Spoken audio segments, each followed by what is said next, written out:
할렐루야. 오늘도 하늘의 복으로 살아가는 우리 성도님들 되시기를 축복합니다. 오늘의 말씀은 누가복음 17장 5절에서 6절 겨자씨 하나할 만한 믿음입니다. 믿음의 여정을 걸을 때 예수님의 말씀이 너무 멀고 힘들어 보입니다. 앞선 말씀만 해도 성도를 실족하게 하지 말아라 하셨고, 작은 자 중에 하나를 실족하게 하면 차라리 연자맷돌 목에 걸고 바다에 던져지는 것이 낫다 하실 정도로 우리의 믿음의 여정이 결코 녹록하지 않습니다.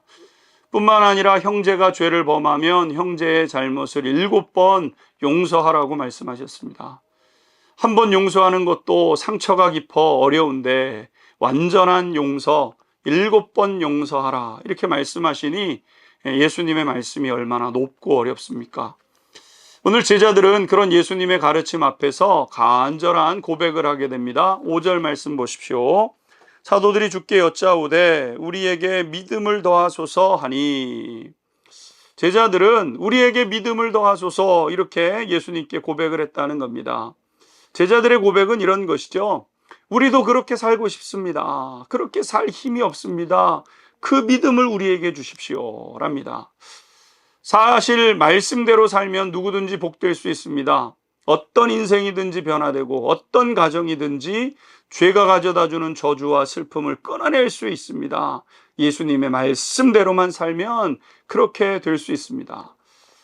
문제는 그렇게 살지 못하는 데 있는 것이죠. 두 가지 때문입니다. 첫 번째는 말씀이 가르쳐 주시는 대로 그렇게까지 살고 싶은 마음이 없기 때문이죠. 좋은 말이네. 그렇네. 그러고 끝나는 것 아니겠습니까? 내 생각과 마음까지 바꿔내고 싶은 마음이 없습니다. 우리의 믿음은 그 믿음이 아니라는 거죠. 둘째는 말씀대로 정말 살고 싶은데 문제는 그럴 힘이나 능력이 없다는 데 있는 거죠. 사랑하고 싶습니다. 그런데 사랑이 되지 않습니다. 용서하고 싶습니다. 그런데 용서가 되지 않습니다. 여하튼 제자들이 생각할 때 우리의 믿음이 적기 때문이라고 생각을 했던 거죠. 물론 제자들의 이러한 생각은 타당한 생각이었습니다. 하나님의 말씀대로 살면 누구든지 새로워지고 사랑하고 공의롭게 신실하고 진실하게 살아 마침내 복을 누리는 사람이 되기 때문인 거죠. 바라기는 우리 사랑하는 성도님들 한 분 한 분마다 이 믿음, 큰 믿음이 우리 성도님들에게 있게 되기를 주님의 이름으로 축복합니다. 그런데 그 큰 믿음은 어떻게 누릴 수 있는가? 너무나도 어려운 것 같습니다. 그렇게 큰 일을 어떻게 할 수 있는가? 그런데 예수님은 그것이 결코 어렵지 않다고 하십니다. 6절 말씀입니다. 주께서 이르시되 너희에게 겨자씨 하나할 만한 믿음이 있었더라면 이 뽕나무더러 뿌리가 뽑혀 바다에 심기어라 하였을 것이요 그것이 너희에게 순종하였으리라.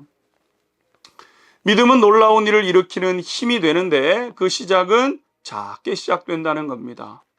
처음부터 큰 믿음이 없습니다. 작은 믿음으로 시작되는 거죠. 마치 겨자씨와 같다고 하셨습니다. 씨는 대부분 열매의 중심에 있는데 그 크기가 다양합니다. 그런데 씨가 크다고 열매가 큰 것도 아니고, 오늘 예수님이 말씀하신 것처럼 겨자씨는 우리나라 들깨 크기만 합니다. 작은 편이죠. 그런데 그 씨가 적당한 온도, 적당한 수분, 적당한 햇볕만 있으면 저절로 자라서 새들이 앉아 쉴 만큼 큰 나무로 성장하게 되는 것이죠. 적당한 환경, 겨자씨 안에 있는 생명력으로 인해 이루어지는 일들이 있게 되는 거죠. 우리 자신에게는 사실 아무것도 없습니다. 우리 심령 안에는 아무런 능력이 없습니다. 그런데 예수 생명이 내 심령 안에 있게 되면 그때부터 역사가 일어나게 됩니다. 그 씨에 믿음으로 물을 주고 가꾸면 큰 믿음의 놀라운 일들이 일어나게 되는 거죠. 겨자씨 하나할 만한 믿음이 있으면 놀라운 세계를 경험하게 됩니다. 믿음의 주인공들로 서가는 우리 성도님들 되시기를 주님의 이름으로 축복합니다. 기도하겠습니다. 겨자씨만한 하나의 믿음을 가지고도 복되고 복된 삶을 살아갑니다. 하나님, 그 믿음이 큰 믿음이 되기까지 하나님 성장해가는 우리 성도들 되게 하옵소서. 예수 그리스도의 이름으로 기도하옵나이다. 아멘.